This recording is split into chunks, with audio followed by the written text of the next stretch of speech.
Good afternoon, Battle Company. My name is Staff Sergeant Jared West, 1st Squad, 2nd Platoon, Battle Company, and this is an unclassified information briefing. The purpose of this brief is to provide an overview of Russia's PMSEPT and their respective impacts on U.S. forces. The standard for this brief is for you all to understand Russia's political, military, economic, social, information, and infrastructure domains, as well as understand a little bit about their physical environment and time. The political landscape in Russia is characterized by corruption, security risks, and a tight subjective control over the military. In March 2024, the election is likely to be won by Vladimir Putin in a highly fraudulent and corrupted manner. The Russian-Ukraine conflict has led to civil unrest and a large amount of arrests due to crimes such as treason and extremism. And this has also led to a perception of corruption within law enforcement, government contracts, healthcare, state property, and the judicial system. Currently, the executive branch under Vladimir Putin exercises a tight control over Russian society. The Russian military stands amongst one of the best in the world, currently ranked at number 5, but is strategically, operationally, and tactically limited due to their use of Soviet-era aircraft and their difficulty in acquiring naval vessels.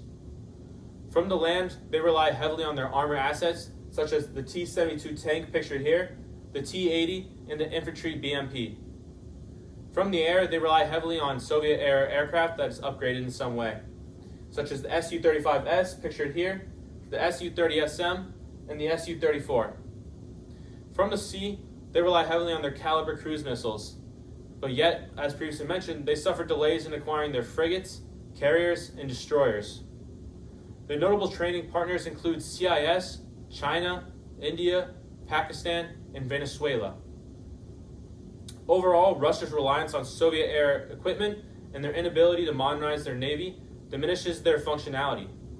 Since the invasion of Ukraine, it has highlighted their operational shortcomings in a large-scale conflict. Russia is a resource-dependent economy, relying heavily on the export of their oil and gas. It's also important to mention that their economy is currently taxed due to the invasion of Ukraine, with the current exchange rate being 90 rubles to $1 US. Since 2020, their inflation rate has been dropping. Following the invasion of Ukraine, on this graph, you can see that the inflation rate was at 15.8% in 2022, which has considerably dropped to 5.4% in 2023. If you're wondering what the spikes are over here, in 2014, there was a notable spike due to sanctions imposed on Russia following its annexation of Crimea. So stepping away from sanctions, the defense budget of Russia is currently at $76 billion, which is a fraction of the U.S.'s government spending. And overall, as previously mentioned, sanctions impact Russia's economy greatly as they rely on their oil and gas exports. But it's difficult for sanctions to impact them as great as we would like due to their China being their number one importer and Europe's reliance on their oil and gas. Protests due to the war in Ukraine and organized crime pose a security risk for U.S. forces in Russia. As previously mentioned, the invasion of Ukraine has caused over 20,000 arrests, leading to civil unrest and calls for political change. Sanctions imposed on Russia following the annexation of Crimea or the invasion of Ukraine have led to food and water issues, which also leads to civil unrest. Organized crime is prevalent in Russia with the OCGs, or the Russian Mafia, and currently gun crimes are up 30%. Facial recognition is being deployed to try to predict protests and organized crime, and this kind of adds to the surveillance state effect that Russia is trying to employ over its citizens, and shows its technological advances within Russia are not to be messed with. Overall, Russia is an ethically diverse country, yet discrimination still occurs with some xenophobic abuse. Russia's government, the Kremlin, has a high involvement in Russia's media. Media outlets are often under direct control of the military, whether through government owning stakes or whether these media outlets are owned by individuals under the influence of the military. So as you can see here in this chart from Statista, a Russian-owned, I'm not going to try to pronounce it, Vonkate, is at 73% of their social media use. followed by YouTube and Instagram. And as you can see here, while Russian media is at the top, it's also important to see that YouTube and Instagram are number 2 and 3. While this might lead you to say, oh, like they're letting some Western news outlets in, it's important to note that they are likely censored, and military and civilians within Russia are likely to be under false pretenses. And as previously mentioned, a lot of content from Western social media platforms and news websites are censored.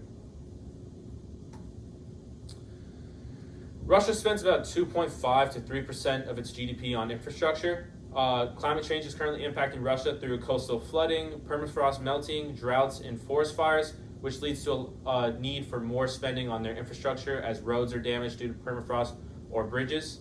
Currently, Russia is planning on expanding its roads and railroads into newly obtained land from Ukraine in order to increase transportation to the warfighting effort and to improve their vast array of transportation networks.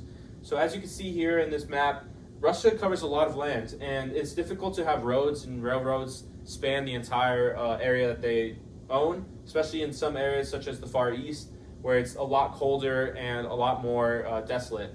But as you can see here towards the west, with Moscow and other like St. Petersburg and major cities, there's a lot more road systems and well-developed railroads and airports. Russia's physical environment is very diverse, as previously mentioned, and it consists of 11 different time zones.